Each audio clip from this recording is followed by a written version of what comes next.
परमहंस भक्तजनों, माताएं, बहनें एवं नन्हे नन्हे छोटे छोटे बालक बालिकाएं, आप सभी भक्तजनों का हम इस व्यासपीठ से हार्दिक अभिनंदन करते हैं और भगवान श्री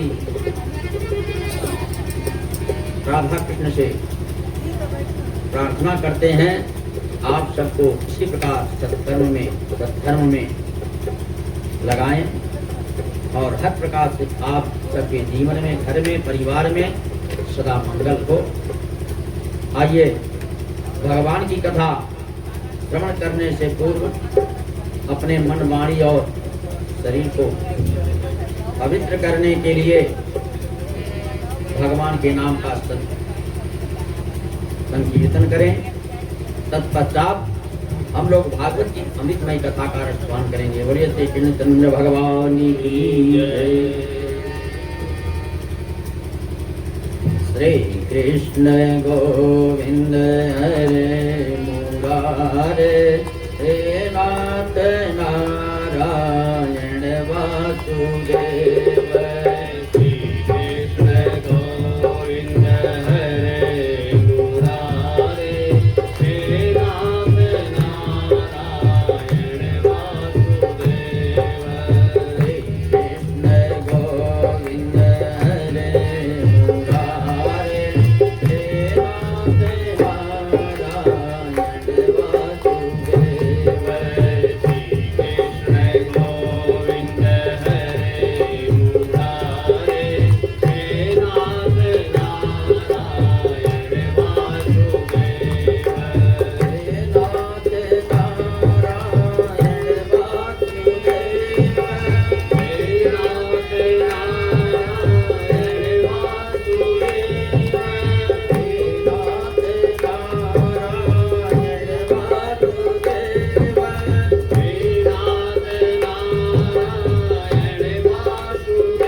श्री कृष्णचंद्र भगवान की जय। हे वृंदावन बिहारी लाल की जय। बाबा श्री काशी विश्वनाथ जी महाराज की जय। आइए हम लोग श्रीमद्भागवत कथा की पवित्र धारा में अपने आप को सरोवर करें। जन्म जन्मांतर का जो पाप है, भागवती कथा रूपी गंगा में गोता लगाकर उसको धुल करके भगवान श्री कृष्णचंद्र की अनुपम कृपा प्राप्त करें। हम लोग कथा का रसास्वादन करने के लिए यहाँ पर 88,000 ऋषिगण उपस्थित हैं। नैमिषारण्य में हम लोग उस पवित्र तीर्थ नैमिषारण्य में सूत जी के माध्यम से कथा का रसास्वादन करेंगे और इसी कथा को राजा परीक्षित को सुखदेव जी सुना रहे हैं। वही कथा नैमिषारण्य में सूत जी शावनकाद ऋषियों को रसपान करा रहे हैं। हम लोग सूत जी के माध्यम से इसका रसास्वादन करते हैं। आप लोगों ने कथा के माध्यम से भागवत की अनुपम कथाओं का रसास्वादन किया और सूत जी ने कहा, हे शावनकाद ऋषिगणों, इस प्रकार भागवत में परम सत्य की वंदना की गई है और इसमें परम धर्म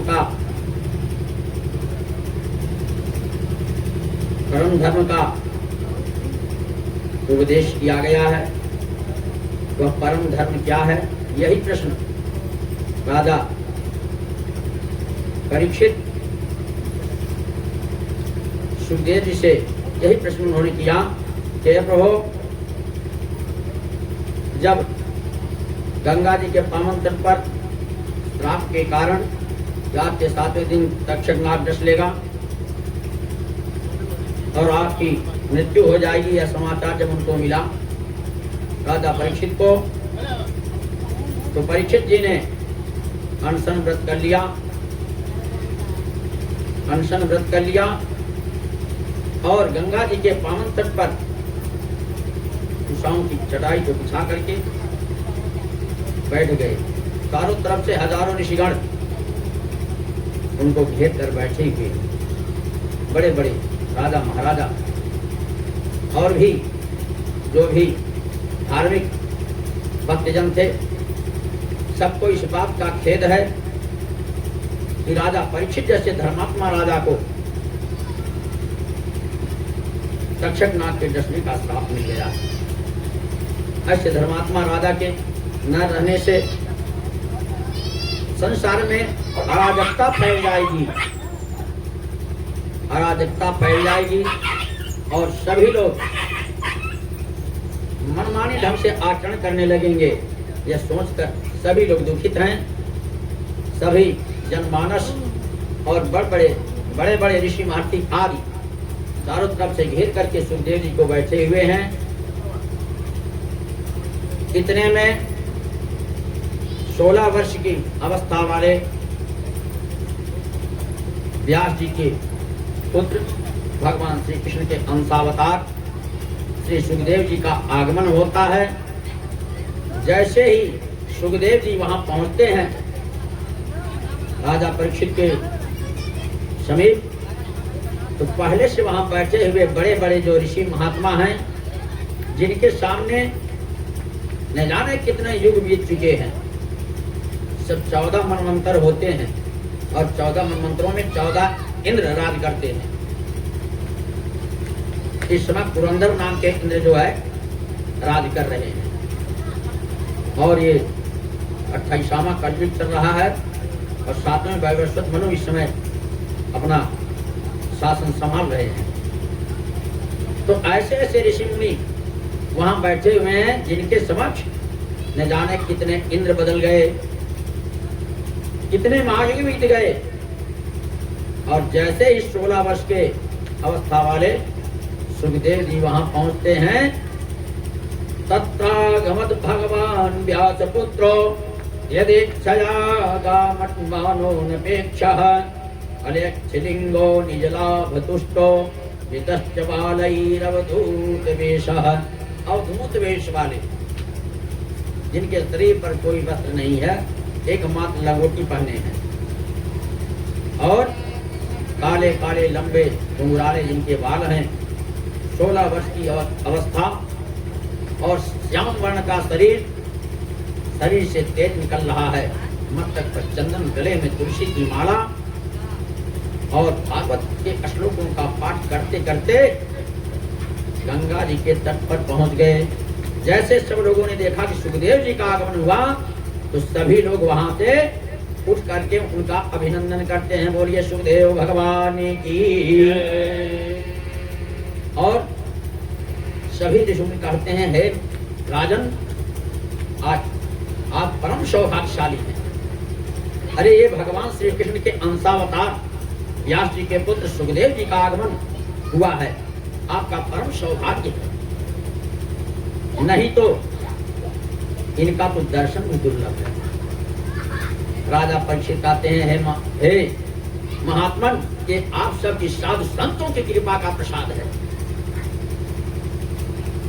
कि कहाँ तो प्यासा कुएं के पास जाता है, आज कुआं स्वयं चल करके मेरे पास आया है।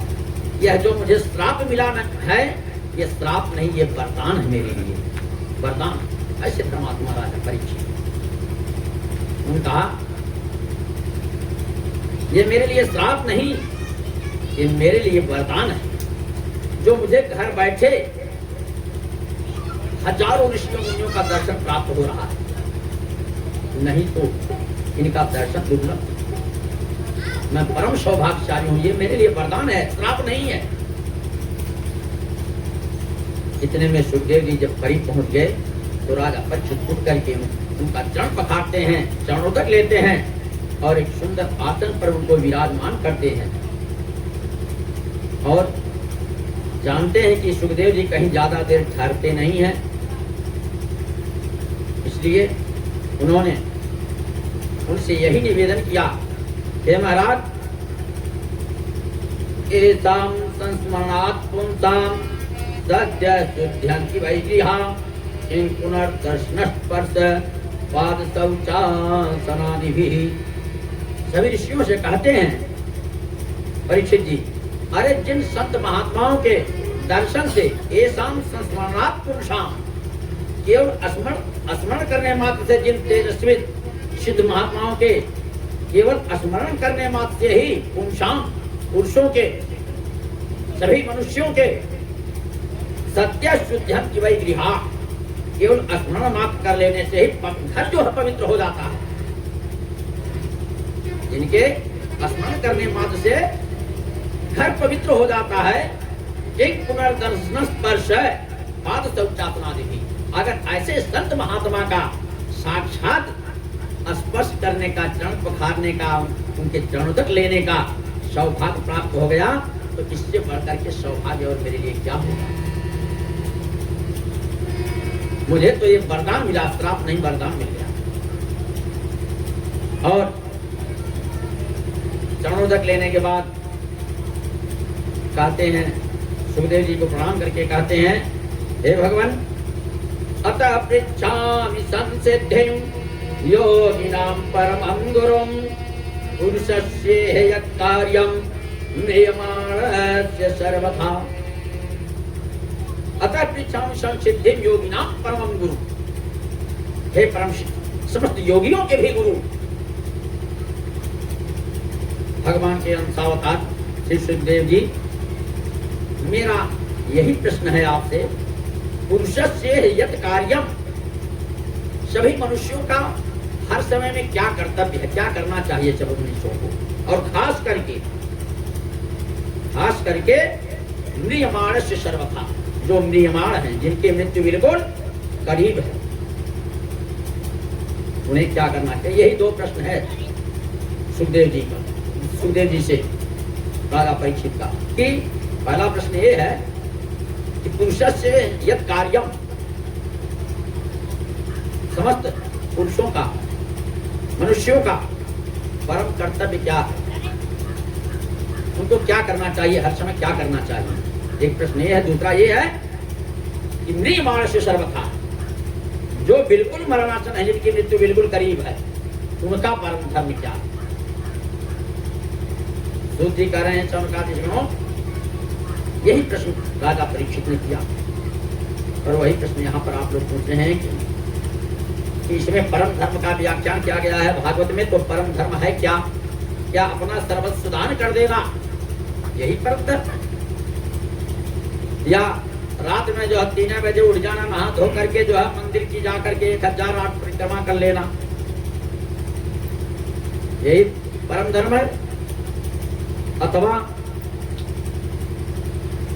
24 घंटे लेकर के माला बैठ जाना, पोथी लेके बैठ जाना, यही परम धर्म है? उनका नहीं, ये परम धर्म नहीं। और हे भगवान,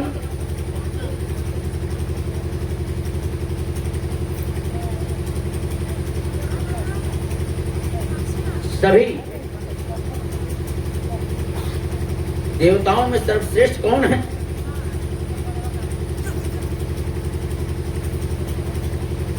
और भगवान के कितने अवतार हैं? कोई कहता है हरि अनंत, हरि कथा अनंत, तो उनके प्रमुख अवतार कितने हैं?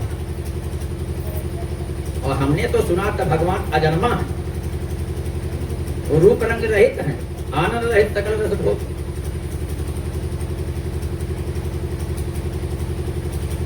वो तो अजन्मा है। तो जब अजन्मा है तो कभी राम बन के, कभी श्याम बन के कैसे आ जाते हैं? मेरे हृदय में कई प्रश्न उठ रहे हैं। सूत जिसे समकाल ऋषिगण कहते हैं। तो सूत जी कहते हैं, हे ऋषिगणों, जैसा कि सुखदेव जी ने परीक्षित को बताया था परम धर्म, मैं पहले आपको परम धर्म बताता हूँ, फिर आपके प्रश्नों का उत्तर देता हूँ। राजा परीक्षित ने कहा कि हर समय मनुष्यों का क्या कर्तव्य है, और खास करके जो मरणासन व्यक्ति हैं उनका परम धर्म क्या है? इसी का उत्तर सुखदेव जी ने कहा, हे राजन, आपने बड़ा उत्तम प्रश्न किया है। आप जैसा उदार राजा तो इस संसार में मिलना बड़ा दुर्लभ। अरे जिसकी मृत्यु सिर पर नाच रही हो, जिसके पास 7 दिन का समय है, वह संसार के कल्याण के लिए ऐसा प्रश्न कर रहा है। आपने तो अपने लिए ये प्रश्न ही नहीं किया है। राजन, आपसे बढ़कर के धर्मात्मा तो कोई हो ही नहीं सकता, क्योंकि परहित सरिस धर्म नहीं भाई, परहित सरिस धर्म नहीं भाई, पर पेड़ा सम नहीं अधमाई, पर पेड़ा सम नहीं अधमाई। परहित सरिस धर्म नहीं भाई, सबसे बड़ा धर्म यही है जिससे सबका उपकार हो। आपने तो अपने लिए प्रश्न नहीं किया। अगर अपने लिए पूछते तो हम मुझसे यही आप पूछते कि हमारी मृत्यु को टालने का उपाय क्या है। आप बड़े उदार हैं। इसी बात से प्रसन्न होकर के सुखदेव जी ने कहा, हे राजन, आप सिर्फ एक राजा नहीं, राजर्षि हो, राजाओं में ऋषि हो। राजर्षि नहीं, राजर्षि सप्तम, इतनी बड़ी उपाधि दिया। समस्त राजर्षियों में आप सर्वश्रेष्ठ राजर्षि हो। और प्रसन्न होकर के सुखदेव जी उन्हीं इन्हीं दोनों प्रश्नों का उत्तर उन्होंने 7 दिन में उनको दिया, जबकि वो कहीं ठहरते नहीं हैं। सुखदेव जी केवल जितने देर तक गाय दूही जाती है उतने देर तक ही कहीं स्थिर रहते हैं, उसके बाद चल देते हैं। लेकिन उनकी उदारता पर प्रसन्न होकर के उन्होंने 7 दिन लगातार श्रीमद् भागवत का रसास्वादन उनको कराया। 12 स्कंधों में 18,000 श्लोकों में इन्हीं 2 प्रश्नों का उन्होंने उत्तर दिया। इसी पे पूरी भागवत। ये मृत्यु को संवारने का ग्रंथ है। ये साक्षात नारायण श्री कृष्ण का वाङ्मय अवतार है। और मोक्ष को देने वाले कौन हैं? ज्ञानम महेश्वरादिक्षेत। अगर ज्ञान प्राप्त किसी को करना है तो महेश्वर की उपासना करे, शिव की, क्योंकि समस्त ज्ञान के अधिष्ठाता भगवान शिव हैं। ज्ञान के देवता शिव हैं। तो ज्ञानम महेश्वरादिक्षेत। और मोक्ष की कामना है तो जनार्दन, तो भागवत जनार्दन का स्वरूप। ये मुक्ति प्रदान करने वाला है, मोक्ष प्रदान करने वाला।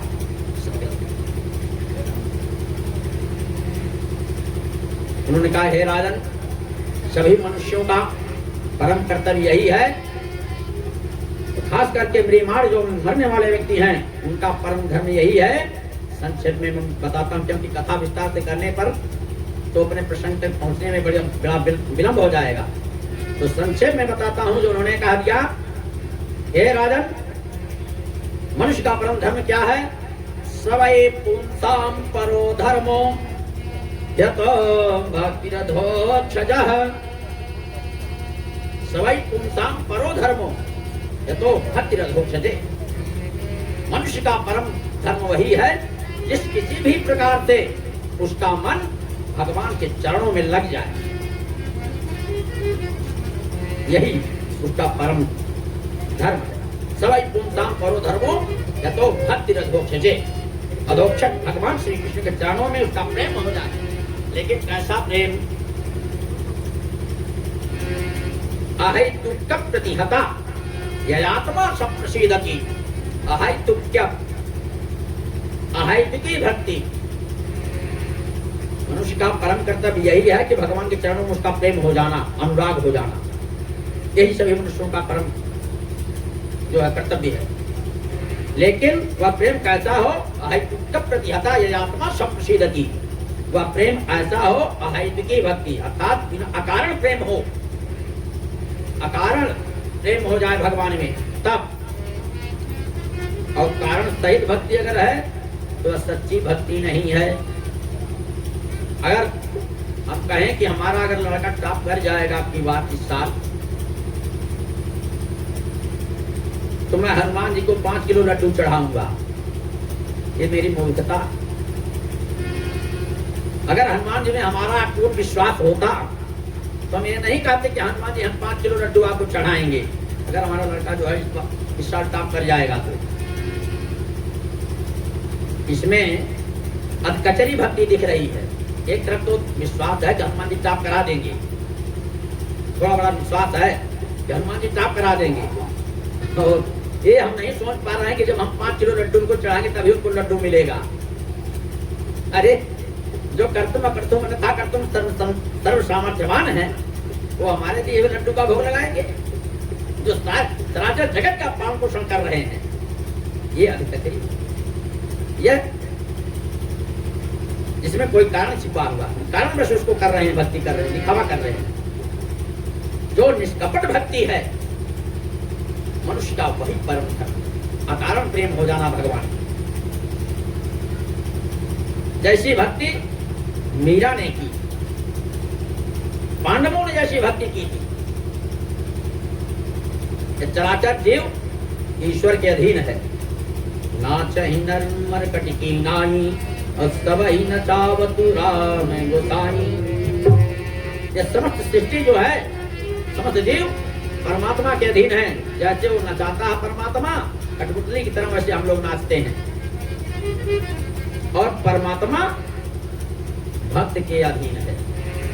भक्त जैसा नचाता है परमात्मा वैसा नाचता। लेकिन कौन भक्त?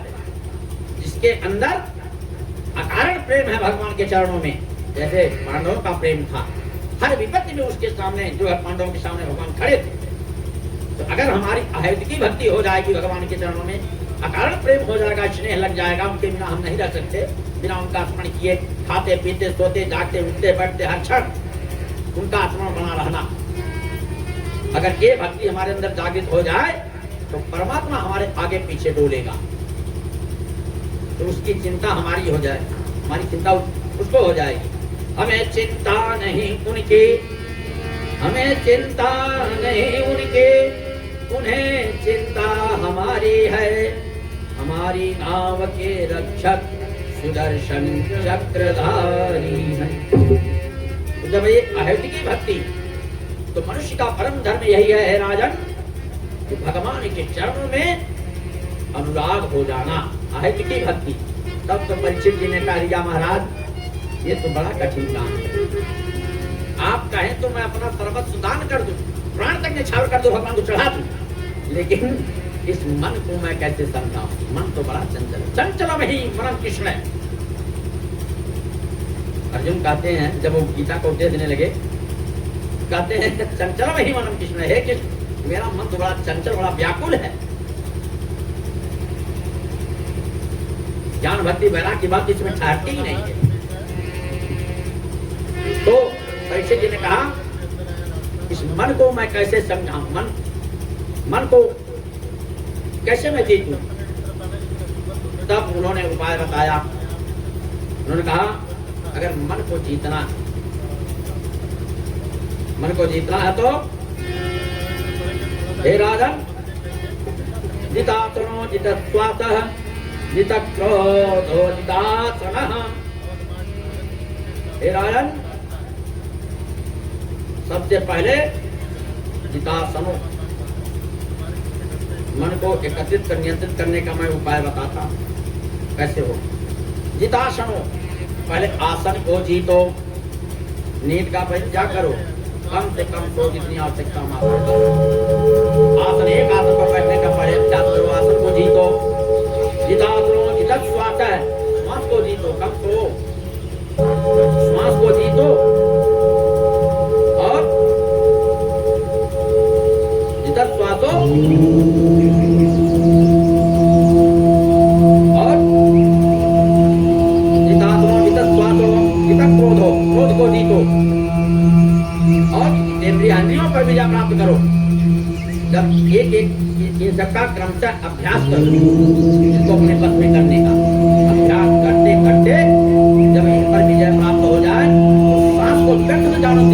हे राजा, ये सांस जो हम सबको मिली हुई है, ये सांस हम सबको गिनती की मिली हुई है, इसकी गणना है, जहाँ वो संख्या पूरी हुई तहाँ ये शरीर बेकार हो जाए। तो इसलिए एक भी श्वास हमारी व्यक्त नहीं जानी चाहिए, एक भी श्वास व्यक्त ना जाए।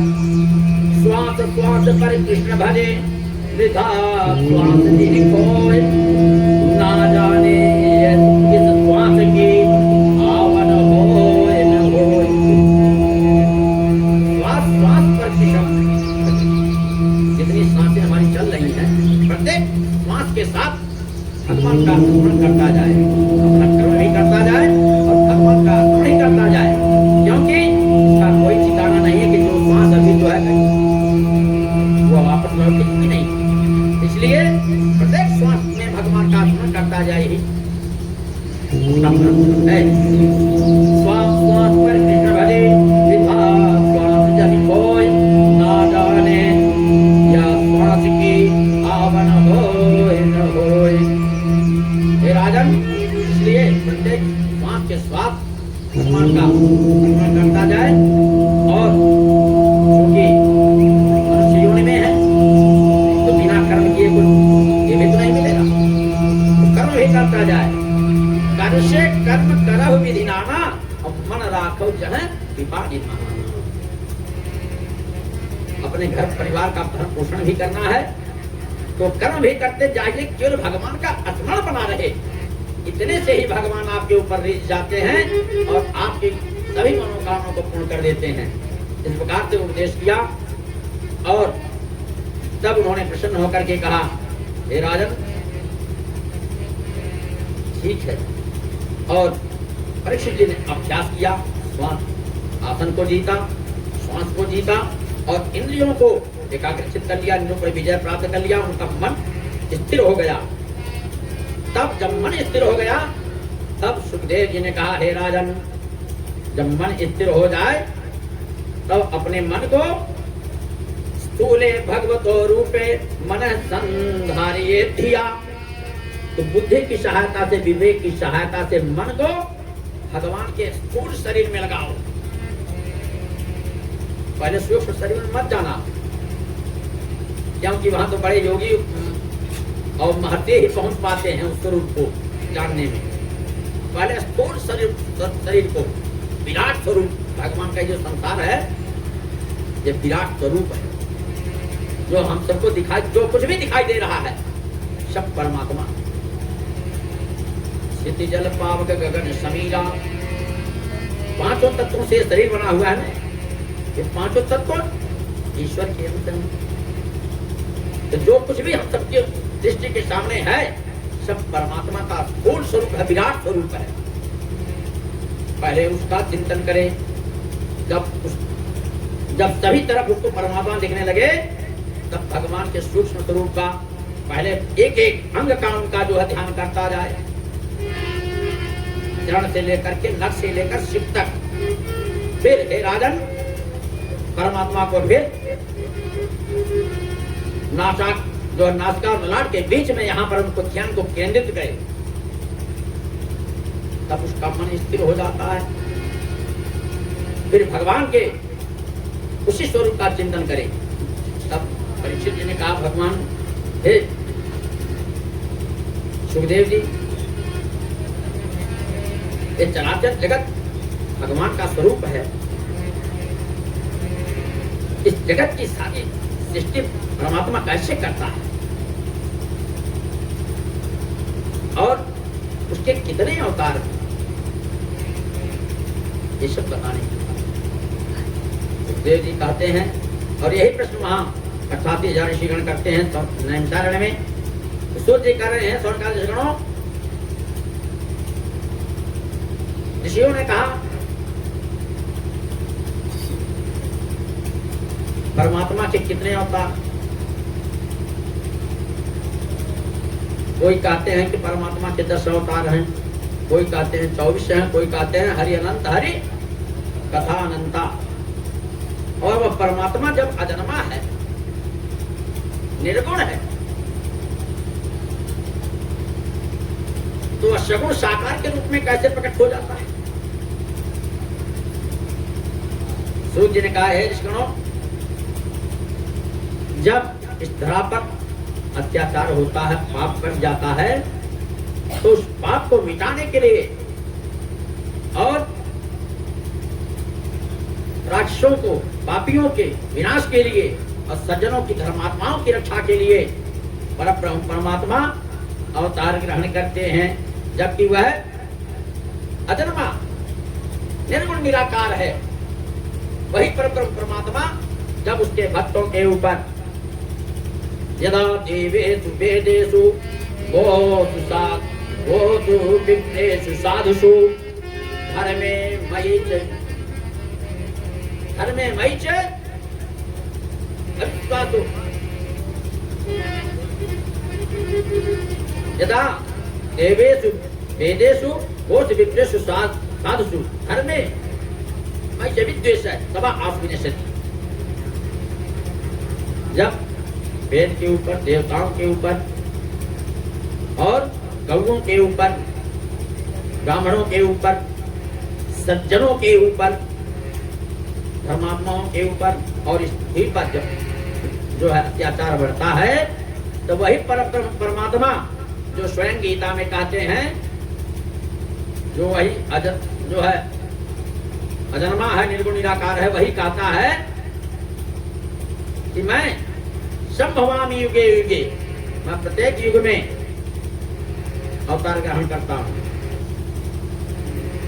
तो अपने भक्त की रक्षा के लिए, धर्म की रक्षा के लिए परमात्मा विविध रूप धारण कर लेता है, अजन्मा होकर के भी। परीक्षित जी ने कहा अगर अवतार ग्रहण करते हैं प्रभु तो उनके कितने अवतार हैं? कितने अवतार हैं? कोई 10 बताता है, कोई 24 कहता है, और कोई कहते हैं हरि अनंत हरि कथा अनंता। तो सूत्र कर रहे हैं सनकादिक ऋषिगणों। सुखदेव जी ने कहा वैसे तो भगवान के अनेकों अवतार हैं, परंतु प्रमुख रूप से भगवान के 24 अवतार हैं। भगवान के प्रमुख रूप से 24 अवतार हैं। और भगवान के 24 अवतार हैं। भगवान का प्रथम जो है, प्रथम अवतार भगवान का सनक नंदन सनातन और सनत कुमार के रूप में हुआ। सनत नंदन सनातन और सनत कुमार के रूप में हुआ। जब चराचर जगत की उत्पत्ति नारायण से ब्रह्मा, और ब्रह्मा जी को उन्होंने जब भागवत का ज्ञान दिया, पहले ही आपको मैं बता चुका हूं कथा में, कि परब्रह्म परमात्मा से जब वह परमात्मा ने जल की सृष्टि किया, उसमें अपने तेज को स्थापित किया, वह सोने का अंडा हो गया। उस अंडे से जब बाहर अंडा 2 भागों में जब विभक्त हुआ, तो उसके ऊपरी भाग से 7 लोगों की रचना हुई और निचले भाग से 7 लोगों की। ऊपरी भाग से वह स्व मह जन तप सत्यम, ये 7 लोग हुआ, और निचले भाग से अंडे के तल अतल वितल सुतल तलातल रसातल पाताल, ये 7 लोग हुए। और उसके मध्य से हिरण्यगर्भ ब्रह्मा जी का प्राकट्य हुआ। जब ब्रह्मा जी को अज्ञान मोह छा गया, तो आकाशवाणी ने कहा कि आप तप करो। जब तप किया तो नारायण उनके समक्ष प्रकट हुए और उनको चतुश्लोकी भागवत का गान किया, जिससे उनका विवेक जागृत हुआ, उनका मोह नष्ट हो गया और उनको सृष्टि का भार दे दिया।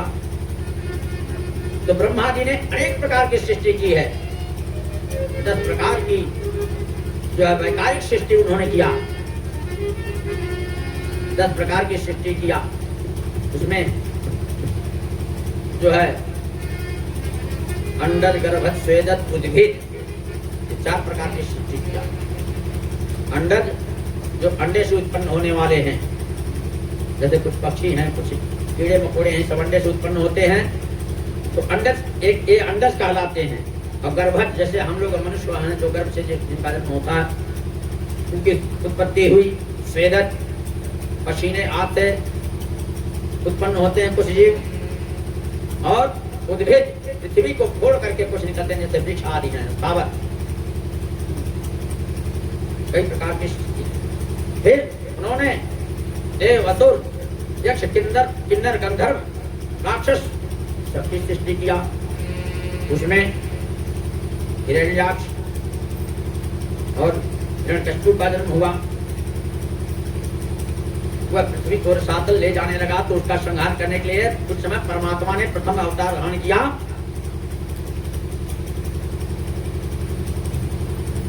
सर्वप्रथम परमात्मा ने ब्रह्मचारी के रूप में, कुमार के रूप में जन्म अवतार ग्रहण किया।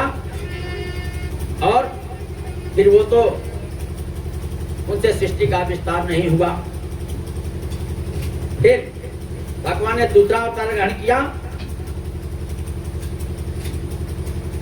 बड़ा अवतार लिया, हिरण्याक्ष का वध किया और पृथ्वी का उद्धार किया। तीसरा अवतार भगवान ने नारद मुनि के रूप में उनका हुआ, जिनकी जन्म की कथा हम कथा में सुना चुके हैं। नारद जी के जन्म की कथा, जो दासी के पुत्र थे, और वही दासी के पुत्र हरिदास जब महाप्रलय का समय आया, तो महाप्रलय के पश्चात ब्रह्मा जी के साथ साथ जब ब्रह्मा जी जो है समस्त वेदों आदि को लेकर के भगवान के उदर में प्रविष्ट हुए, तो हरिदास भी उनके उदर में प्रविष्ट हो गए और पुनः जब सृष्टि की संरचना हुई तो ब्रह्मा के 10वें पुत्र नारद के रूप में उनका प्राकट्य होता है। ये भगवान का तीसरा अवतार है। चौथा अवतार भगवान का नर नारायण के रूप में है। पांचवा अवतार भगवान ने कपिल मुनि के रूप में लिया, जो कर्दम ऋषि के पुत्र हैं। देवहूति के गर्भ से, कर्दम जी के द्वारा देवहूति के गर्भ से भगवान ने कपिल मुनि के रूप में अवतार ग्रहण किया। ये उनका पांचवा अवतार है और उन्होंने सांख्य शास्त्र का उपदेश दिया, सांख्य दर्शन का। छठा अवतार भगवान का दत्तात्रेय जी के रूप में हुआ, जो अनुसुईया के गर्भ से हुए। अत्रि मुनि के पुत्र हैं दत्तात्रेय जी। तीनों देवता ब्रह्मा विष्णु महेश सती अनुसुईया के द्वारा उत्पन्न हुए और दत्तात्रेय के रूप में भगवान का छठा अवतार हुआ। सातवां अवतार भगवान का यज्ञ पुरुष के रूप में हुआ, जो प्रजापति रुचि और आकुति के द्वारा हुआ। आकुति के गर्भ से मर्त्य प्रजापति जो है रुचि ने जो संतान उत्पत्ति, उससे यज्ञ नारायण प्रकट हुए। उन्हीं से सभी यज्ञों का विस्तार हुआ। ये सातवां अवतार भगवान का है। आठवां अवतार भगवान ने ऋषभ देव के रूप में लिया, जहां से जैन धर्म का प्राकट्य हुआ। सारे धर्म इसी से निकले हैं, अपने सनातन धर्म से। सनातन तब यह सृष्टि के आदि से है, यह इसका कभी भी नाश नहीं हो सकता। लेकिन आज जमाना है कि हम लोग अपने धर्म को छोड़ते जा रहे हैं और दूसरे धर्म को अपनाते हैं। धर्म कोई है ही नहीं, धर्म सिर्फ एक ही है, सनातन। बाकी तो सब समुदाय है। सनातन से ही सब निकला है, सनातन सबकी जड़ है। आप सनातन तब है जो जिसका कभी विनाश नहीं होता है, जिसका संबंध परमात्मा से। बाकी तो सारे समुदाय, कोई धर्म है ही नहीं दूसरा, सनातन ही धर्म है। कुछ लोग ईसाई बन जा रहे हैं, कोई कुछ, लेकिन शास्त्रों में वर्णन आया है कि स्वधर्मे निधनम श्रेयः परधर्मो भयावह है। अपने धर्म में मर जाना भी ईश्वर को प्राप्ति करा देगा और परधर्मो भयावह है। अगर दूसरे धर्म को स्वीकार किया तो उसको नरक में भी ठिकाना नहीं मिलेगा।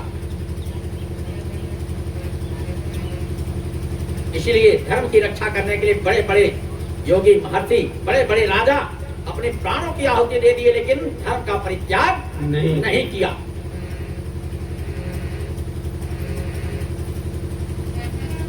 और ऋषभ देव जी का प्राकट्य 8वां अवतार भगवान का है, जहां से जैन समुदाय चल पड़ा।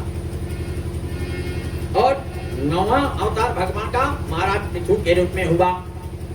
एक बार पृथ्वी ने कुछ राजा ऐसे हुए जो धर्म से विमुख होने लगे, तो पृथ्वी रुष्ट होकर के सारे औषधियों को, समस्त सावकियों को अपने गर्भ में समेट ली, अपने उदर में समेट ली। सब लोग भूखे मरने लग गए।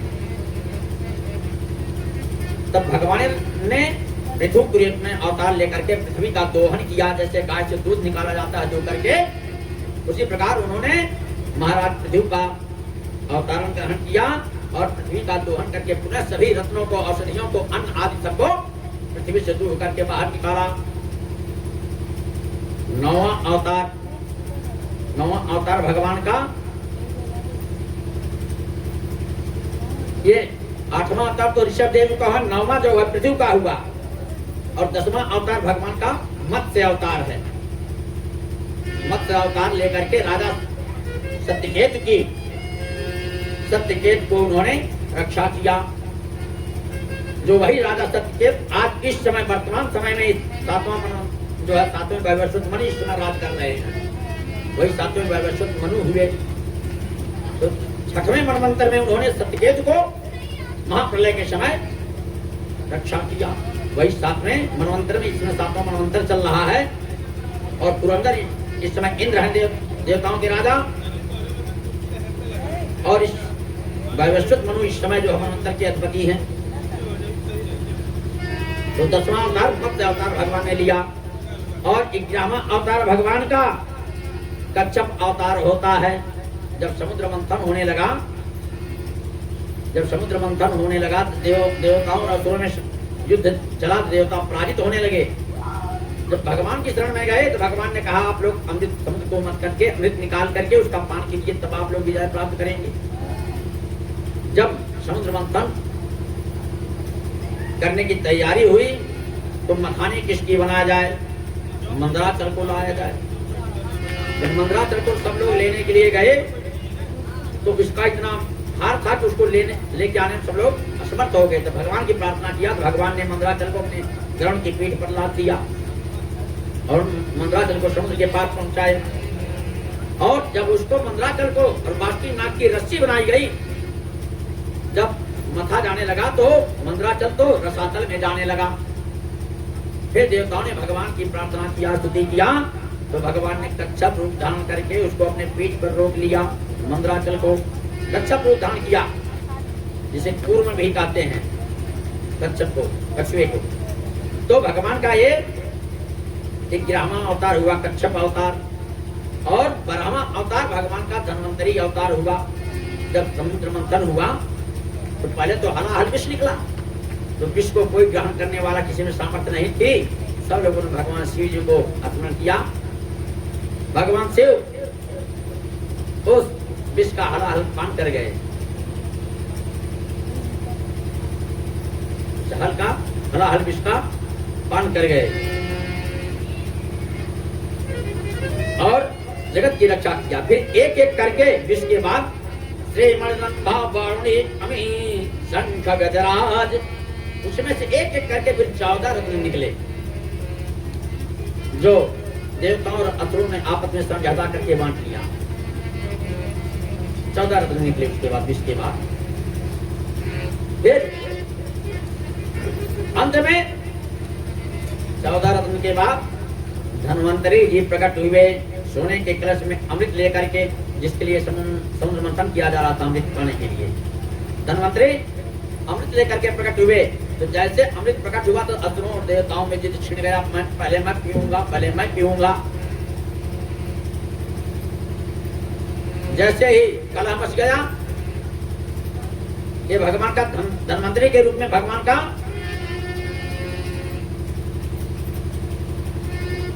एक 11वां अवतार उनका जो है कच्छप अवतार हुआ, 12वां धन्वंतरी का अवतार हुआ। और जब कलह मच गया अमृत पीने के लिए, तो भगवान ने बड़ा सुंदर मोहिनी का रूप धारण किया। उन्होंने देखा तो काम बिगड़ जाएगा, और उसी छीना झपटी में असुरों और देवताओं के बीच जो है अमृत पाने के लिए जो छीना झपटी हुई, तो उसी समय कलश से कुछ बूंदे इस धरातल पर गिरी। भारतवर्ष में क्या हम लोगों का सौभाग्य है कि भारतवर्ष में ही वो बूंदे गिरी। 4 जगह हो, 4 स्थानों पर बूंदे गिरी अमृत की उस समय।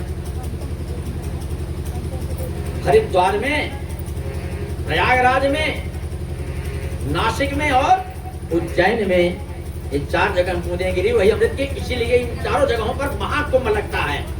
अभी आप लोगों ने महाकुंभ का स्नान किया, अभी कुछ दिन पहले महाकुंभ का आप लोगों ने स्नान किया। तो जब देखा धन्वंतरी जी ने कि तो छीना झपटी हो रही है, वो लेके भाग रहे हैं, देवता तो उनका पीछा कर रहे हैं, लड़ाई हो रही है, तब भगवान ने मोहिनी रूप धारण किया और सुंदर स्त्री का रूप धारण करके नाचते हुए देवता और असुरों के मध्य में प्रकट हो गए। तो देवता लोग तो समझ गए भगवान हम सबकी रक्षा के लिए, धर्म की रक्षा के लिए जो है मोहिनी रूप धारण किए हैं।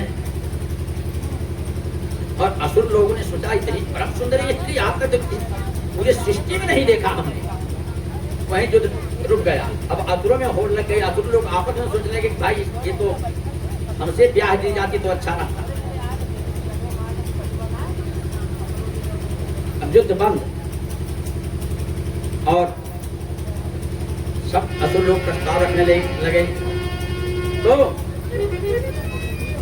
भगवान ने कहा ठीक है, देखो आप लोग कलह क्यों मचाए हो, पहले ये बताओ। तो जो है देवताओं और असुरों ने कहा भाई देखिए हम लोग समुद्र का मंथन किए थे, तो उसमें से विष निकला।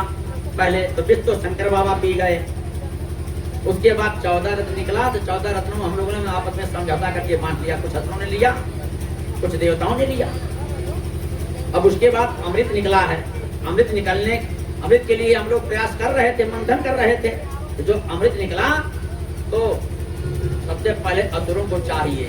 मोहिनी ने कहा क्यों? असुरों ने कहा क्योंकि हम लोगों ने ज्यादा परिश्रम किया है। असुरों ने कहा हम लोगों ने ज्यादा परिश्रम किया है। देवता बोले नहीं, ज्यादा परिश्रम हम लोग किए हैं। तो भगवान ने कहा अच्छा ऐसे अमृत किसी को नहीं मिलेगा। अच्छा हमारे ऊपर सबको विश्वास है? देवता लोग कहे हाँ है।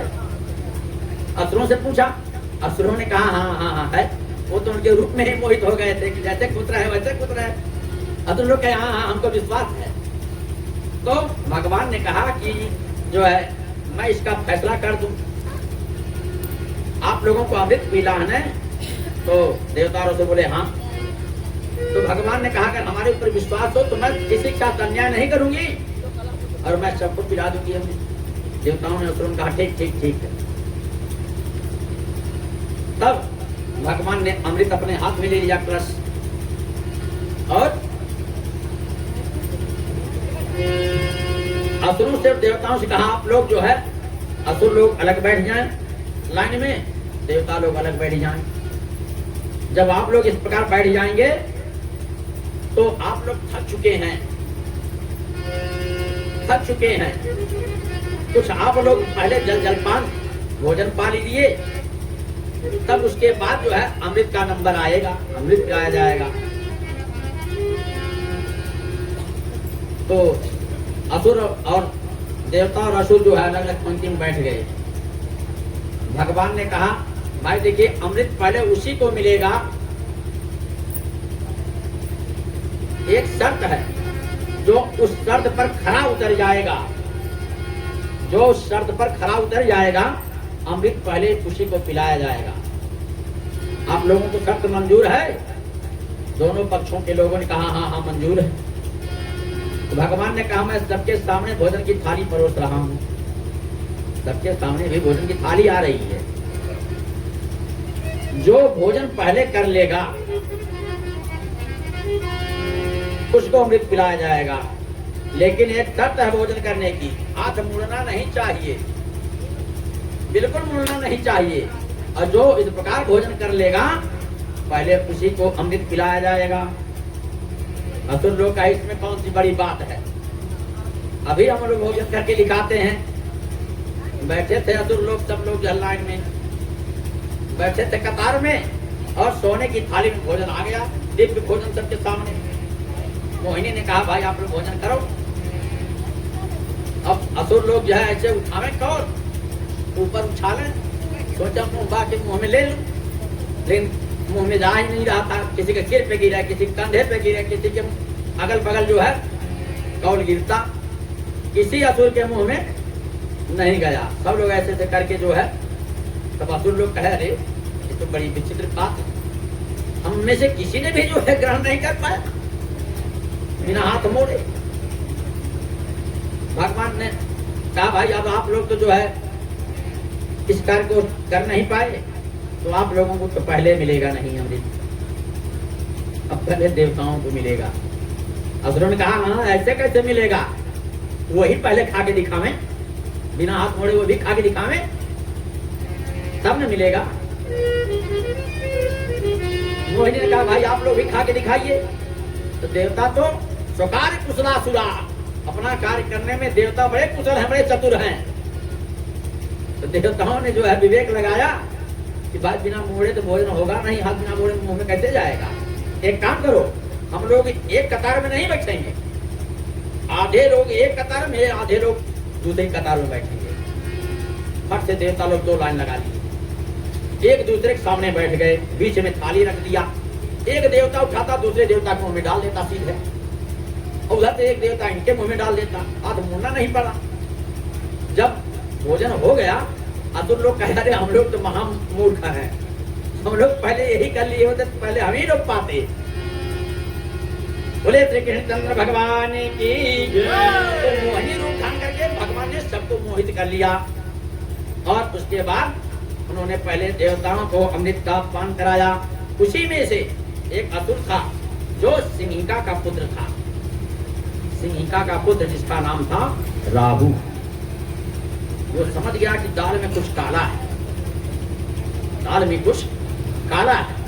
बस वो चुपके से उठा और एक देवता का रूप बनाया। असुर में तो ये शक्ति होती, किसी का रूप धारण कर लेते हैं। देवता का रूप बना करके धीरे से जहाँ सूरज और चंद्रमा थे उन्हीं के पीछे दुबक करके जाके बैठ गया। तो भगवान लाइन में परोसते जा रहे थे, तब तो हम देवताओं को अमृत दे रहे थे। इतने में सूर्य चंद्रमा के बीच में जाके वो भी धीरे से बैठ गया। हालांकि सूर्य चंद्रमा तो देख लिए इसको, लेकिन असुरों का इतना भय था देवताओं को कि डायरेक्ट नहीं कह पाए कि भगवान यह असुर है, पहले नहीं बोल पाए। जब परोसते परोसते भगवान उसके पास आ गए, उसको भी दे दिए। धीरे से गटक लिया जब वो राहु, तब इशारा से बताई कि तू असुर है। तब भगवान ने कहा तो पी चुका। फिर भी उन्होंने सुदर्शन से टकराया और राहु का जो सिर था हर से अलग कर दिया। लेकिन अमृत पान करने के कारण वह अजर अमर हो गया, मरा नहीं। तो अंत में भगवान ने उसको वरदान दे करके जब अन्न विनय करने लगा तो भगवान ने अन्न विनय से उसको प्रसन्न होकर के उसको ग्रहों में उसको स्थान दे दिया। तो जो सिर था उसका वो राहु है और जो धड़ है वह केतु हो गया। बोले श्री कृष्णचंद्र भगवान की। इस प्रकार से भगवान का ये 13वां अवतार मोहिनी अवतार हुआ और 14वां अवतार भगवान ने नरसिंह अवतार लिया। जब हिरण्याक्ष का वध भगवान ने वराह रूप धारण करके, शुकर रूप धारण करके हिरण्याक्ष का वध कर दिया तो उसका भाई हिरण्यकशिपु बड़ी घोर तपस्या किया और वरदान प्राप्त किया कि मुझे देवता, असुर, यक्ष, गंधर्व, राक्षस, किन्नर कोई भी मुझे प्राप्त ना कर सके, मैं अवध्य हो जाऊं और ना तो किसी अस्त्र शस्त्र से मेरी मृत्यु हो, ना दिन में न रात में, न संध्या में, न प्रातः काल, न जल में, न थल में। ऐसा दिव्य वरदान मांग लिया। ब्रह्मा जी ने उसके वरदान से खुश, तपस्या से खुश होकर के वरदान दे दिया। अब भगवान वरदान की रक्षा करने के लिए और अपने भक्त प्रहलाद की रक्षा करने के लिए हिरण्यकश्यप का जो पुत्र है, कयाधु का पुत्र, हिरण्यकश्यप की पत्नी है कयाधु, जो भगवान विष्णु की परम भक्त है, परम भक्ता है भगवान की, उसी का पुत्र प्रहलाद, जो हर क्षण भगवान का स्मरण करते रहते हैं, अनन्य भक्ति है, अहेतुकी भक्ति। तो भगवान उस भक्त की रक्षा करने के लिए और ब्रह्मा के वरदान की रक्षा करने के लिए उन्होंने, हिरण्यकशिपु ने कहा कि तेरा परमात्मा कहाँ है? प्रहलाद ने कहा हे पिताजी, परमात्मा तो सभी जगह है। कहाँ है? हमारे इस भवन में भी है। कहा हाँ पिताजी, मुझे आपके इस भवन में भी दिखाई दे रहे हैं। और कहाँ है? अरे पिताजी, कोई ऐसी जगह ही नहीं जहाँ परमात्मा नहीं है। हम में, आप में, सब में, इस खड़ग में, सब में परमात्मा। कहा क्या बोला? इस खड़ग में भी है और इस खंबे में भी। प्रहलाद ने कहा हाँ पिताजी। अच्छा, अभी मैं तेरे परमात्मा को देखता हूँ। उठा के गदा मारता है और उस खंबे पर जब गदा मारता है तो भगवान देखिए भक्त के आधीन है। भगवान स्वयं कहते हैं मैं तो स्वतंत्र नहीं हूँ, परतंत्र हूँ। अपने भक्तों के प्रेम में मैं बंधा हूँ। भक्त की आन मान रखने के लिए, धर्म की रक्षा के लिए भगवान ने, जैसे प्रहलाद ने कहा खंभे में भी भगवान है, जैसे गदा से प्रहार करता है और खंभा जब टूटता है तो उसके बीच से भगवान का प्राकट्य होता है। नरसिंह भगवान का, बोलिए नरसिंह भगवान की। तो उसने वरदान मांगा था, न नर न जो है न जानवर और ना तो देवता, असुर, यक्ष, गंधर्व, किन्नर कोई मुझे ना मार सके, न किसी अस्त्र शस्त्र से मैं मरूं। अब वो ना तो नर ही है और न जानवर है। नरसिंह दोनों हैं, नर और सिंह। नरसिंह रूप धारण किया और अपनी जंघा पर चिता दिया, कहा देखो न तो ये रात है, न दिन है, न जल है, न थल है, अब तुम मेरी जंघा पर हो। स्मरण कर लो अपने वरदान पे, मत कहना ब्रह्मा जी ने झूठा वरदान दे दिया। और मैं तुझे किसी अस्त्र से मार रहा हूं, और अपने बड़े बड़े नाखून से उसका जो है हृदय विदीर्ण कर दिया। बोले श्री कृष्णचंद्र भगवान की। ये भगवान का 14वां अवतार हुआ नरसिंह के रूप में। 15वां अवतार भगवान ने वामन अवतार लिया। वामन अवतार बलि, महाराज बलि बड़े प्रतापी भी थे, इन्होंने स्वर्ग को जीत लिया। शुक्राचार्य के द्वारा, शुक्राचार्य ने यज्ञ करवाया, उस यज्ञ के द्वारा इनको एक दिव्य रथ प्राप्त हुआ बलि को, और उस पर सवार होकर के इन्होंने आक्रमण किया, त्रिलोकी पर इन्होंने विजय किया, इंद्र को जो है प्राप्त कर दिया, माता आदित्य के कुंडल तक छीन लिए। देवता लोग जब त्राहिमाम करने लगे तो भगवान ने सबके संकट को हरने के लिए कश्यप और आदित्य के यहाँ, आदित्य के गर्भ से वामन भगवान के रूप में अवतार ग्रहण किया। बोली वामन भगवान की। और फिर वो दूसरी यज्ञ करा रहे थे शुक्राचार्य बलि से, उसकी यज्ञशाला में पहुंचते हैं वामन भगवान, और